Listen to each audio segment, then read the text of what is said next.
So Salesforce comes up in different packages. Packages, when I say, I mean additions, or I mean the features. It comes up with different features with different additions, right? So what all functionalities and features you need, based on that you will decide on addition. Okay, so they have additions starting from a contact manager edition, which is a $5 per user per month.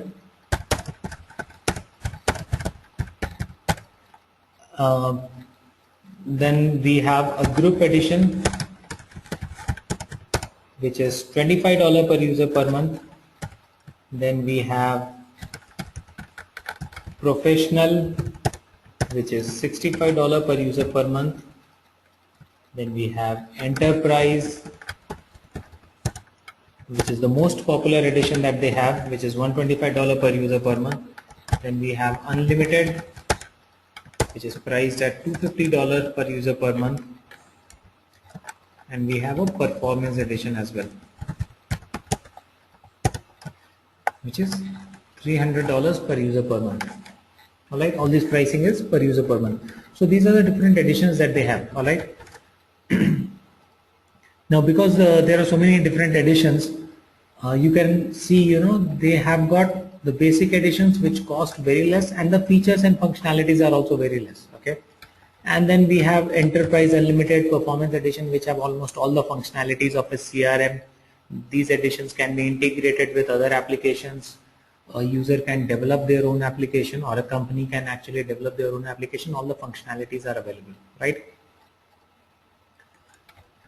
So these editions are available for Salesforce. So first of all, a company needs to decide on which edition they want. All right. So gradually, as we do more sessions, we will understand what are the functionalities available under each edition and stuff. Okay. So we'll keep on discussing about that part.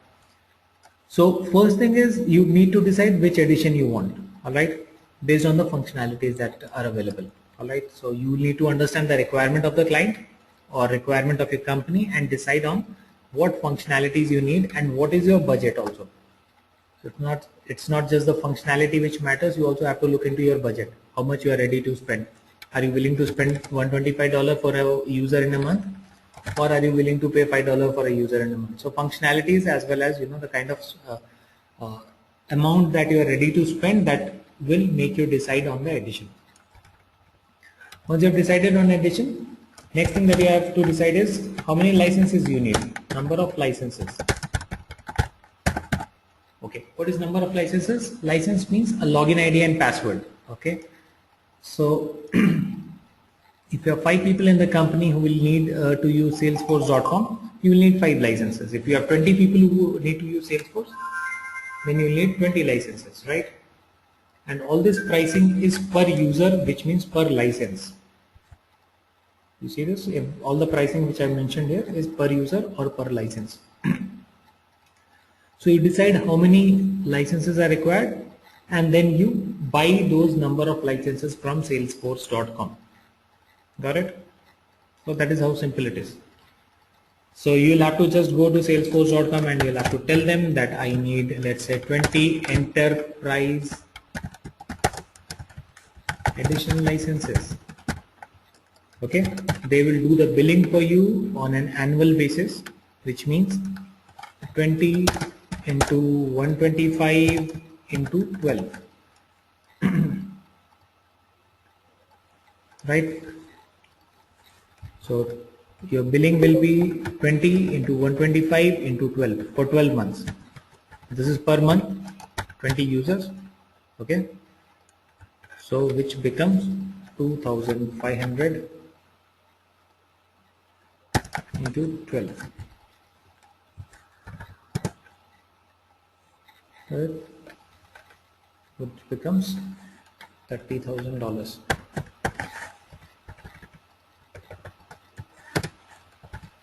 So they will bill you for $30,000. Okay, and you can then get started on this. Now, like, definitely, when you're buying multiple licenses, they will allow you some discount and all that stuff, so that will be there. but some figure like this, maybe instead of 30,000 they will bill you some $25,000 or something. They will bill you for this, and you make the payment. You make this payment. They create first user ID and password for you and give it to you. The moment you make the payment, they will create the first user ID and password and give it to you. Okay, so you will have 20 licenses, and first license user ID password will be created and given to you. Now that using that user ID and password, you can create rest 19 users logins on your own. Correct? They will not create all 20 of them. They will just create one, give it to you, and you will have that option of creating it for rest 19 people. Got it? So that is how simple it is. So it gets started like this. Decide on addition, decide on how many licenses you need, approach salesforce.com, they will bill you for an year, make the payment, they will create the first login ID password for you, and you can get started, and you can create for the remaining users as per your requirement. So what email IDs you want to put for those users, what names you want to give, you can do everything. And you can also go and make changes to this user ID and password that they have defined. You can always go back and change it. Right? So let's quickly have a look onto this. What are we going to do here?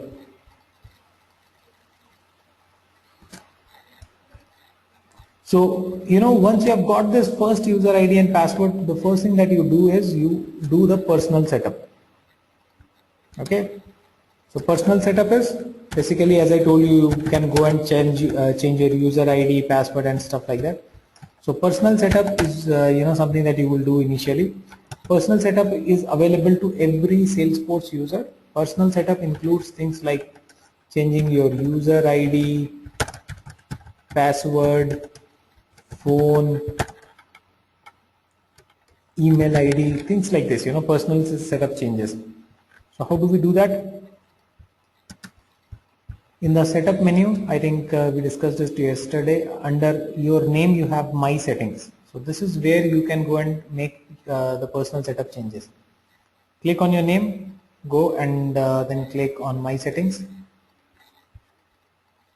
Click on personal, then click on personal information, and you will be able to make changes to all these things: first name, last name, your alias, email ID, nickname, everything can be changed.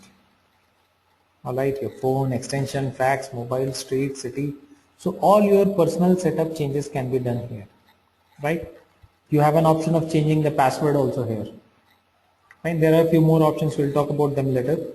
But at this point of time, I think we just need to understand that the basic changes that can be made through personal setup are all the personal information, which includes email ID, phone, fax, things like this. Your language and time zone, okay, and your password. So these are the basic important things. Alright, if you want to access Salesforce in a different language, you can always go and make changes here. You want to access Salesforce in, don't know what language is this, the French, make it so things will get changed into French. So that is right. If you want to change your time zone, you can change it. It's Pacific Daylight Time, you just want to make it Eastern Daylight Time, you can do that. So the way you want. Alright. So this is all personal setup. Okay. So to get started, first of all, what you should be doing is you should do your personal setup. If you are helping a client set up their Salesforce, first of all, you purchase the licenses. Salesforce has given you the first login. First thing that you would do is you will definitely go and do your personal setup. Once you're done with the personal setup, second thing that you will need to do is the company setup. Company setup includes a few things. One is the basic info. Basic info includes things like the name of the company, website, phone, fax, these things. So for company setup, you just need to go to the setup menu. Okay. And in the left side, I told you, once you click on the setup, you will see the menu in the left hand side. In the left hand side you will see company profile. Click on this, expand it basically, just click on this arrow mark and you will have company information. Click on this. So in company information you can edit the basic information of the company, as I told you, the name of the company, primary contact, phone, fax, things like this.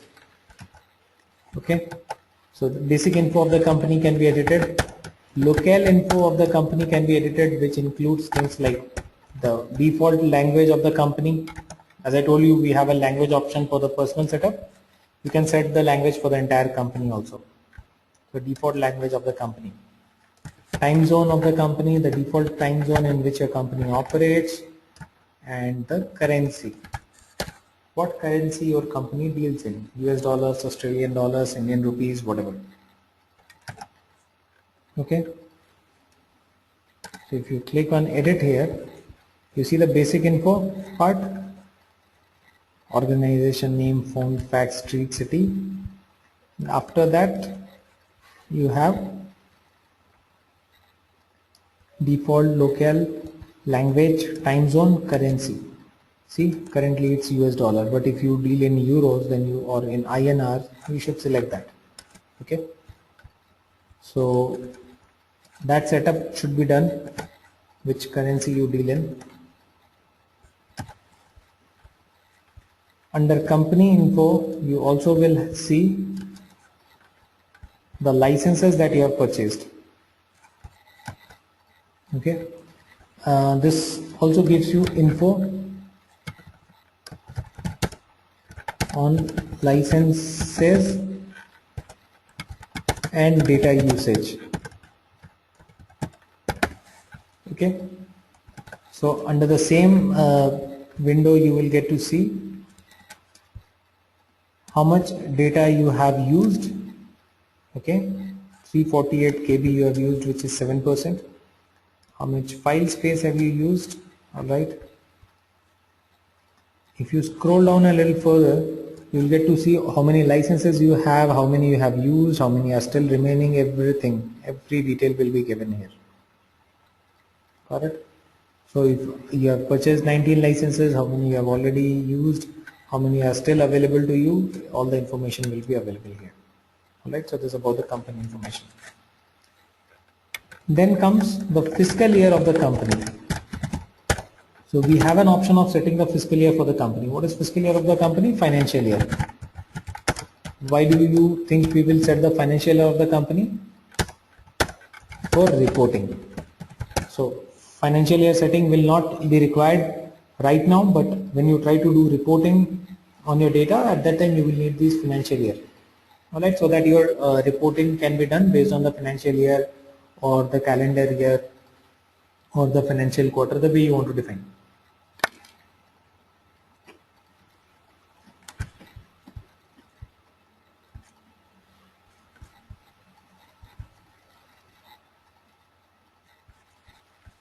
So under the same company profile, we have an option called fiscal year. Okay, so here you don't have to do anything. You just have to set your fiscal year, whether your fiscal year starts in January or it starts in April or it starts in some other month. That is what you have to do. Got it?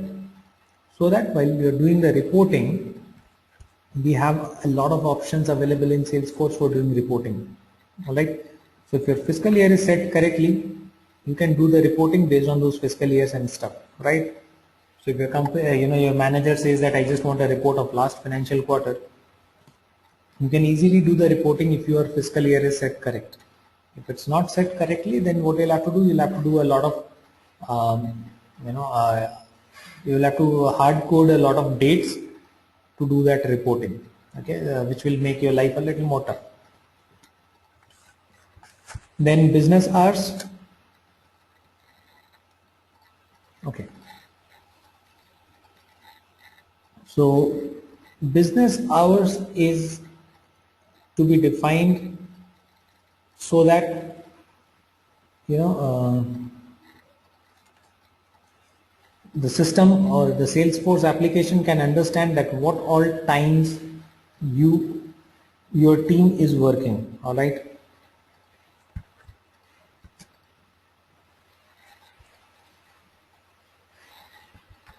See what a business hours is. Select the days and hours that your support team is available. Okay, so you need to define the business hours to define when your support team works. All right. Why is it important? How does it help? It helps in calculation of any escalation rules. For example, for cases, yesterday we were talking about cases and stuff, right? So if you have a rule that any case which is not resolved within 16 hours, it should be escalated, then it can work only with business hours. So if you say 16 hours, then those should be 16 business hours. My team is working from 9 to 6, only that time should be counted for escalation, right? If it counts 24 hours of the day, then there will be a problem. So for that, it's very important to define business hours. So you have an option of defining the business hours for each and individual day as well. You can have a separate business hour for Sunday, Monday, Tuesday, Wednesday. For every day, you can have a separate business hour setup. All right. So that part is there. And then the holidays. Holidays are the dates and times at which business hours are suspended. So holidays are basically the dates when you do not do business. It can be a Saturday, it can be a Sunday, it can be another holiday, so that the business hours are not counted for those days. Right. So if I do not work on Saturdays, then it should be clearly mentioned that I do not work on Saturdays, so that the escalation rule does not consider Saturday into the counting, or the Sunday into the counting. Correct? So that is how it is. Got this? So this is all about the company setup.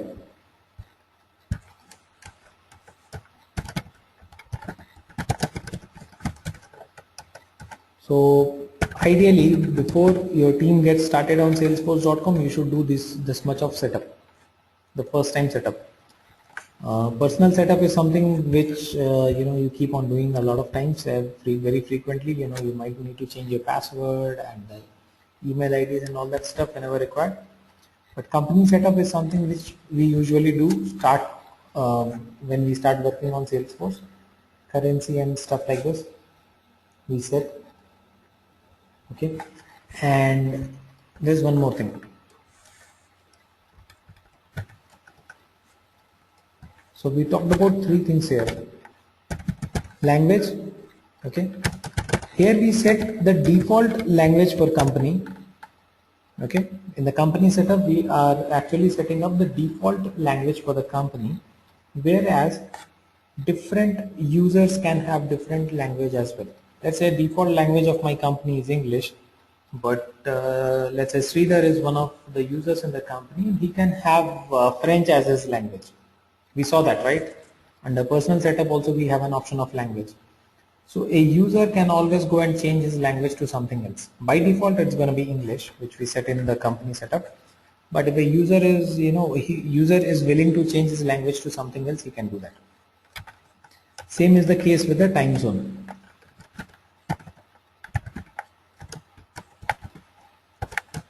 Why are we talking about this? Because most of the cases you will come across situations where the client has people, working from different locations. So time zone again becomes important. Language, more or less, English is the common one that most of the companies use. But time zone can be something where different users are using different time zones. Someone is sitting in India, the other guy is sitting in Eastern time, the other one is sitting in Pacific time zone, right? And so you can have different time zones. So every user can set up the time zone. You also can set up time zones for different users. So there is a default time zone of the company. Okay, and then every user can have his own time zone. And then there is currency. So company can deal in multiple currencies also. If I am doing business across 5 countries, then I can deal in multiple currencies also. So multiple currency option is there. Okay, but before you can enable multiple currency, you will have to raise a case with Salesforce.com. So you'll have to raise a request with Salesforce.com. They will enable the multiple currency for you. Got it? So by default, you just have single currency, but you always have an option of getting multiple currency option available. So you have to just raise a request with salesforce.com. They will enable the multiple currency for you. Correct? So that's about the company setup. Now, the other thing that we're going to talk about is security and identity confirmation.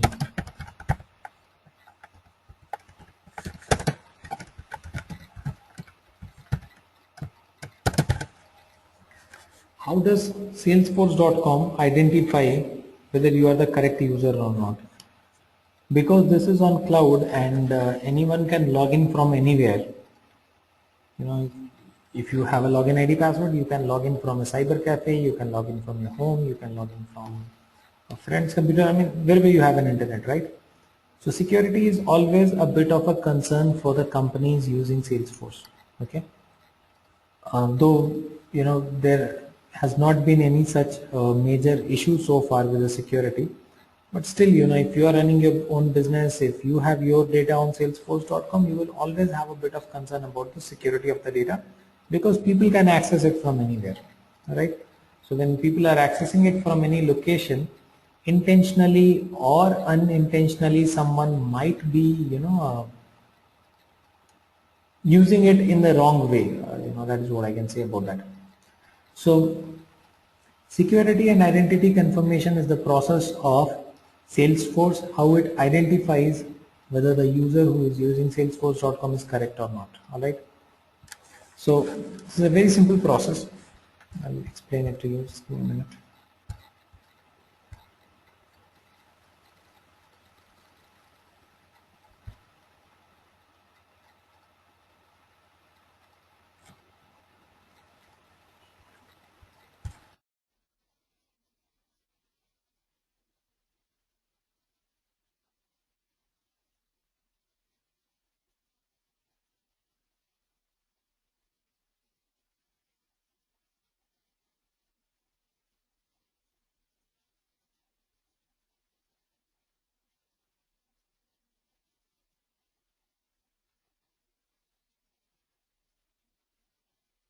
Okay.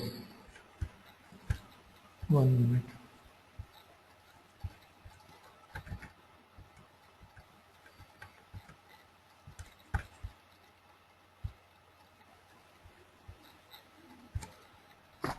Here it is.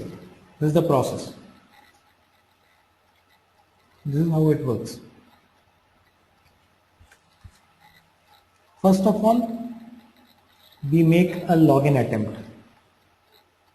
Okay. Anyone who tries to log in into Salesforce,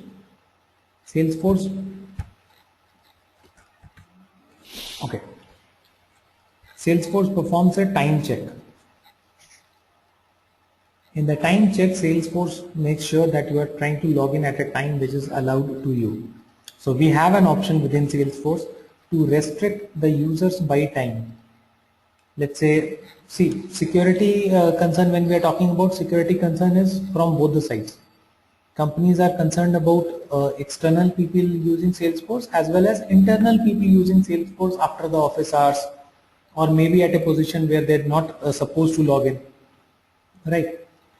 So they have that option of restricting the users on to a certain time range. Let's say your office hours are from Monday to Friday 9 to 6. You can define your time range from Monday to Friday 9 to 6.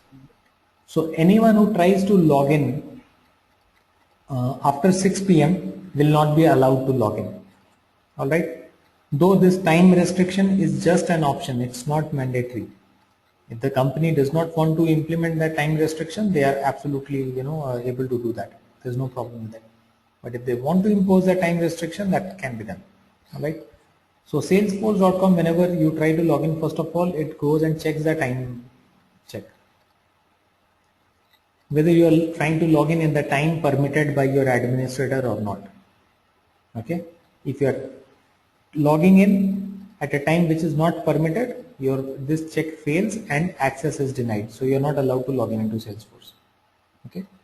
If you pass this test, which means you are trying to log in at a time which is permitted, Then there is another check which happens, which is called IP check. Okay. So IP check basically happens to check whether you are logging in from an IP address which is permitted or not. Alright. So this is also an option available to the administrators. They can restrict the IP addresses as well. They can restrict the users to log in from a certain range of IP addresses. Alright. So that is where our IP check will work. Okay. If this test is cleared, login is allowed. So if you are trying to log in from an IP address which is permitted by the administrator, then if you clear this test, your login will be allowed. Again, this IP restriction is an option, it's not mandatory. Alright. If you don't clear this IP check, if it gets failed, then Salesforce performs a cookies check. What is cookies check? Cookies check is basically the internet browsing history check. So internet browsing history check means salesforce.com will check your browsing history to find out if you have logged in from that particular machine earlier or not. Okay. If it finds that you have logged in from that machine earlier, it gets passed and you are allowed to log in. If that also fails, if it finds that no, you have never logged in from that particular machine as per your browsing history information, then it gets failed, and you get an option of activating your machine. How this activation is done?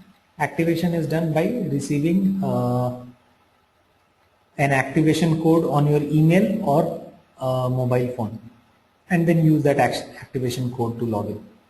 Got it? So this is the process. This is how Salesforce actually works. So whenever someone tries to log in, it first of all checks whether that person is allowed to log in at that point of time. If he is not allowed to log in, access is denied. If he is allowed to log in at that point of time, it goes and checks if the person is logging in from an IP address which is allowed by the administrator or not. If he is allowed to log in from that IP address, login is allowed. If it fails, it goes and checks whether he has already logged in from that particular machine or not. If he has logged in earlier from that machine, no problem, he is allowed to log in. If he has never logged in from that machine as per the browsing history, then he has to receive an activation code either on his email ID, registered email ID, or the registered mobile number, and use that activation code to log in into the system. Okay, clear? Please tell me if you have any questions here so far. Personal setup, company setup, security and identity confirmation. Any doubts, questions? Anyone?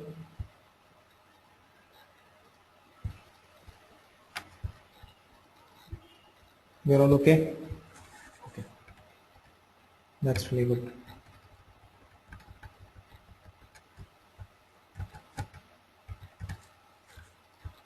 All right.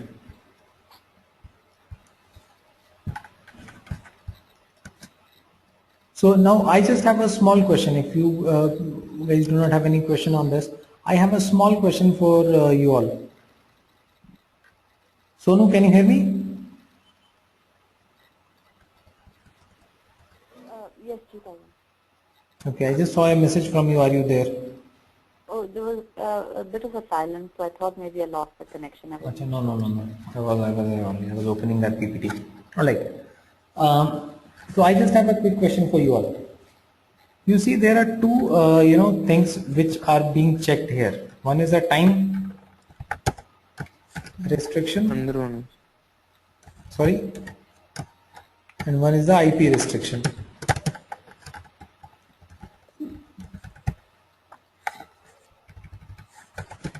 Okay, we see that in this process, for time restriction, if the person is trying to log in outside the time which is permitted, straight away access is denied.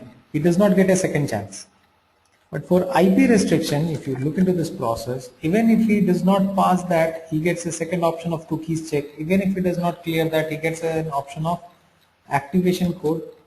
What do you think? What can be the reason?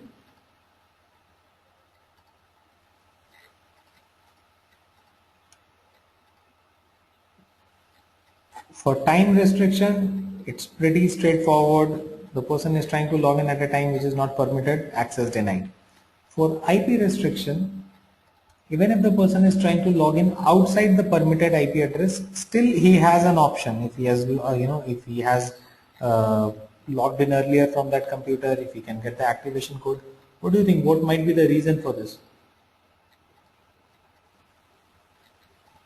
Why do you think they are a little more lenient on the IP address part and they are a lot more strict on the time part?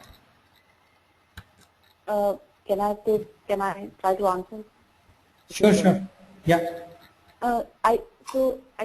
My assumption is that on the time check, there is no option of being variable. If I'm saying that as a business owner, I am saying that there's a time from 9 to 10, I want, or 9 a.m. to 9 p.m. I'm saying all my employees should be able to log in at this time. Whereas an IP check, if I'm assuming here that if in the initial setup that IP was not defined as within the range, Salesforce is just giving the user that if you're logging in, I am a remote user, I am logging in from my home or from somewhere. It's giving me an option to say, can you please go in and activate your IP so that I can add it to the list. Could that be the reason they're lenient on IP checks? Yes, that's pretty much correct. So for time, as she said, time there is no option of being variable on that part. Whatever the time is, that is it. For the IP, whatever I think it was Sonu, right? So whatever Sonu said, that's all correct. Just to add on this, if you remember, the advantage of Salesforce.com is that is their unique selling point, that you can log in from anywhere. If they make it very, very strict on the IP address, which means people can only log in from a certain location, then it is no better than an on-premise server. The biggest advantage of Salesforce is that you are independent of location. You can log in from anywhere. So when a company starts working on Salesforce.com, at that point of time, it cannot predict that from where all they will need to log in.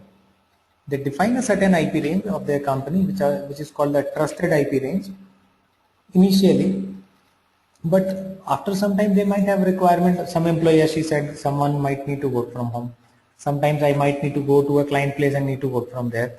Sometimes I might need to access it from maybe I'm sitting on airport and I need to access it. It may be anything, right? So, and that is the advantage that we actually want to have from Salesforce.com. So Salesforce, gives you an option of putting restriction on your users in terms of IP address. At the same time, they give you a little flexibility on that if the user can get the activation code on the email ID or the registered mobile number, which means they are trying to do a cross check also in terms of if the person who is logging in is the correct user or not, if he has access to the registered email or the mobile number or not. If that is happening, it's absolutely fine. They are happy to allow that particular user to log in. Or if they see that this person has already logged in earlier, then which appears in his browsing history, still they are okay to allow that person to log in into that. Correct?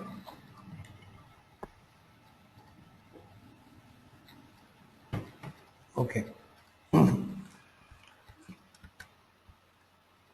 So that's about our security and identity confirmation. I think everyone is okay with this. All right. So did we get a chance to work on as I was discussing yesterday, that try to insert some data into it, campaigns, leads, accounts. Did you guys get a chance to enter some data into that? Did you face any difficulty in that? Anyone? Any challenge, anything that you noticed, anything that you want to discuss, ask, talk about? We're all good in that? Great. Now, I have a question for you all. In case you all have done that, I just have a small question for you all. Now, if I have to enter, let's say an account, what will I do? I have to enter a new account in my database. What should I do?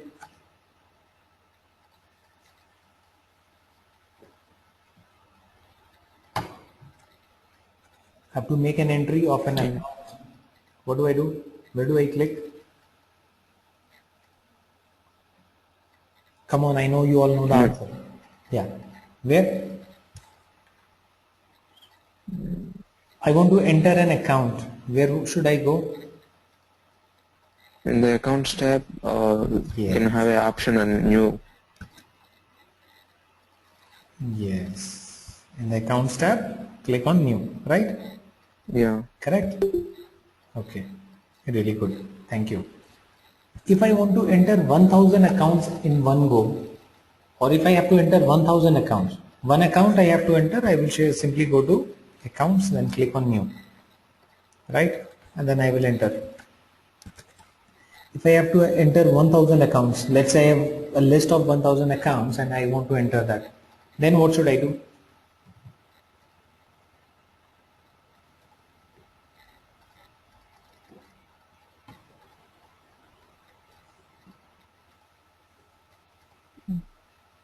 Then ideally what should I do? This is Sono. You can use either a third-party data, like a data loader, or you can also use, I think there is ability in accounts to upload accounts, like a number of accounts. I'm not sure about that though. But I know with data loader you can upload accounts. Okay. Don't you think I should go to accounts tab 1000 times, click on this, click on new, then enter, and then again go to accounts tab? Should we do it that way? Anyone who feels we should do it that way? It's difficult to. It's very difficult, right? Not practically, feasible. Correct. So that is the thing. If I have one record to be entered, then this is the best way. Let's say there is a sales rep who is talking to a client, and while talking he got some information, he can quickly enter, right? So this interface is meant for one record or two records being entered. He wants to quickly edit something, he can quickly go and edit. But this interface is not meant if we have data in bulk. If I have 500 accounts or if I have 1000 accounts, this is not the right way of doing it, right? I cannot go to the tab always, right? So all that interface thing that we discussed yesterday, this is all okay if we are dealing with 1-2 records, 1, 2, 3. Okay, that's fine. You can always use the interface to go ahead and create. Like you are just talking to a client and he said, okay, fine, can you just take a contact details? I say, yeah, okay, please give me. And the client gives me the contact detail, I straight away make the entry here. That's fine. But if think about it, if I purchased a list of 10,000 contacts from a certain data vendor, will I ask someone to sit here and type all that data information? No, that's not the correct way of doing it. So in that case, what we'll need to do, we'll need to do bulk data operations. Okay.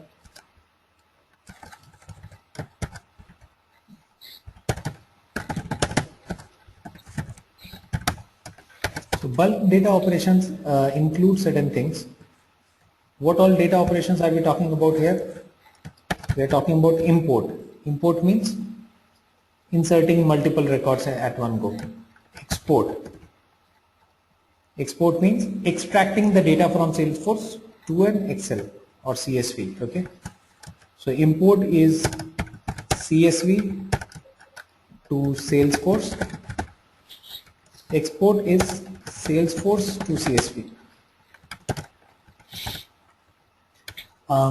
And let me also tell you this, that Salesforce only works with a CSV file format. You know what a CSV file format is? Comma delimited. So this is a file format. Okay, it works only with CSV file format. So you can send data from a CSV file format to Salesforce. So if you have 10,000 accounts, you should first of all put all those 10,000 in a CSV file, and then you can put them into Salesforce. If you have some data in Salesforce and you just want to take an extract of it, you can do the export. You might have a requirement of updating the data as well. Okay, let's say you have all the records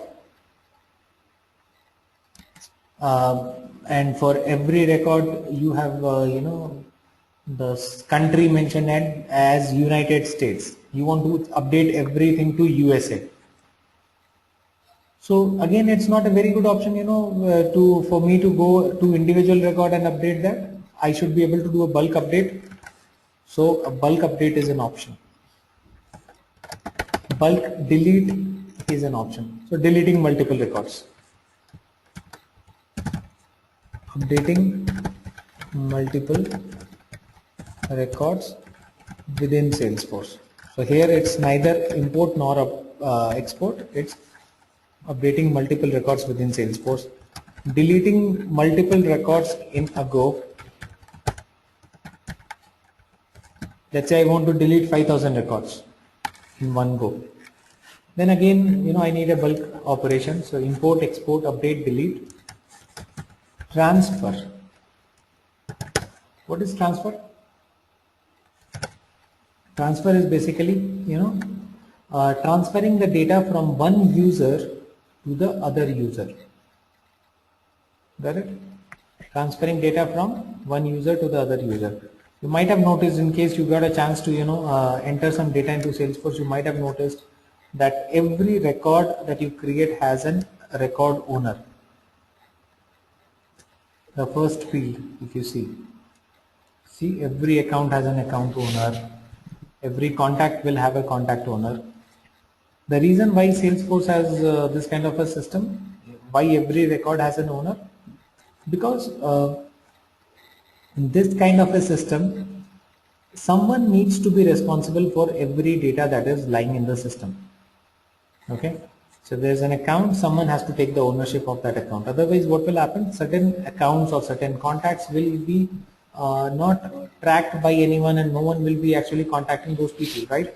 So Salesforce has a simple mechanism. What they do is they make, and this is a mandatory field, has to be populated. So every data that is created needs to have some owner, the person who is responsible for whatever communication, whatever conversation we are having with that particular contact or account or opportunity. Let's say you have an opportunity, right? If you don't make anyone in the company responsible for that opportunity, what will happen? That opportunity will go unnoticed. We just created an opportunity, and let's say we all are the sales team in the company. Sonu feels that Sridhar will take care of that. Sridhar feels that Jeet will take care of it. Jeet feels that maybe Chandra will take care of it. What happens? No one contacts that opportunity, and we lose that opportunity. Same way, if there is a case, a customer complaint, and if there is no one responsible for that case, then what will happen? Everyone feels that the other person will take care of it. I do not have to do anything on this. And that, the case does not get resolved in time, and the client comes back, with an escalation and stuff like that happens. So that is the logic. So every record, whatever objects or whatever tabs you see here and whatever tables are there in the database, every record has an owner. Every entry which is made, every data which is entered into Salesforce will be assigned to some user. Owner is one of the users. As I told you, that your company can have 20 users or 25 users, whatever. So one of those users will be made owner of each single record or each single data. Alright. So transfer of data means transferring data from one owner to the other owner. Okay. When will we talk about mass transfer? Mass transfer is required for example, if let's say Sridhar is working in the company and Sridhar is leaving his job, and Chandra has joined in place of Sridhar. So Sridhar used to deal with, let's say, 500 accounts. Now all those 500 need to be transferred to Chandra. So that is where we need mass transfer. Alright. So this is a little like a mass update only. Okay. So these are the options which we have. So bulk data operations, we have import, where we create multiple records in Salesforce from a CSV file. export where we extract the data from Salesforce to a CSV file, update where we update multiple records within Salesforce, delete where we delete multiple records, and transfer where we transfer the data from one owner to the other owner. So these are the bulk data operations which we are going to do. There's a tool which we are going to use for this, which is called a data loader. Okay. So I just want you all to install and download and install this data loader. Okay. So anyone who is using a Mac? Yes, I'm using Who is that? Sonu. it. Yes, I'm using it. Swati is also using Mac. Okay. So people who are on Windows, people who are on Mac, just wait for a minute. Let me just instruct people who are on Windows. Just go to, you're logged in into your developer edition. Please log in into your developer edition. Go to setup.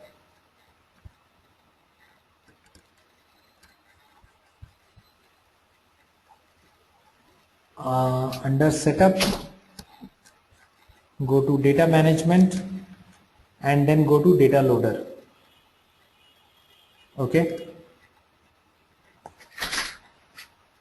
So you don't need to do it right now. We are just gonna, once we are done with the session, you can do this, and you should be done with your installation before we meet tomorrow or on Monday. But I just want you to do this. People who are on Windows, you just need to log in into your developer edition. Make sure you are on a developer edition. Go to setup, data management, data loader. Okay, and here you will have the download data loader option. So you should go to, for Windows computers, go to setup, under setup menu go to data management, data loader, then click on download data loader.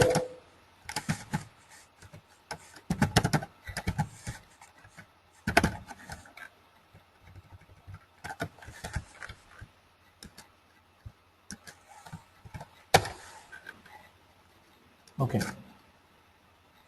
so do this one. All right, everyone on the Windows computer. Now once you are done with the downloading of the file, it will help you download an exe file. Once you have downloaded the exe file, just run that exe file and it will automatically install the data loader on your computer. That's it, like any other application is installed, so no problem at all with that. Okay, people who are on a Mac computer, for them I will just give you a link which you can use.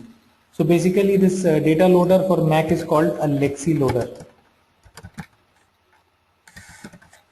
It's the same thing, but it's called Lexi loader. Just give me 1 minute. I'll give you the link for that. You'll not be able to download this from here. Lexi loader.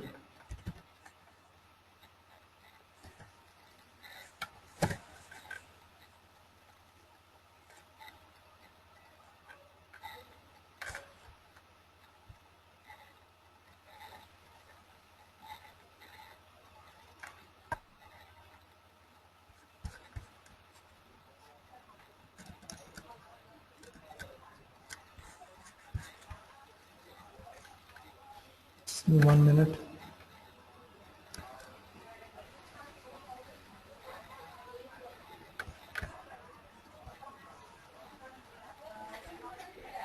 Yeah. So for people who are using Mac, I'm going to share this link with you all. All right. You just need to come to this link and click on this. The top link, download V30. Just download V30. That's it. Nothing else needs to be done. And it will download the same exe file for you, and you can then install that.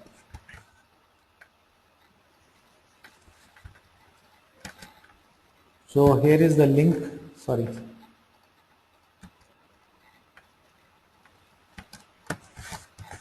Here is the link for Lexi loader, and here are the steps for people who are using Windows. All right. So that is it. So this is the only thing that I want you all to do. After we are done with the session, just install, download the exe file, install it on your computer. All right. And I think you should be ready with the data loader thing. When we meet on Monday, we will learn how do we actually do these bulk data operations. So we have understood what a bulk data operation is. Why do we do that? Now in the session on Monday, we are gonna talk about how do we do that. So we'll see examples. We will insert the file and all that stuff, and we'll do those things to understand data loader operations better. All right. So I think that's it we have for today's session. I will see you all on Monday, same time, and it's going to be the same link. Thank you all.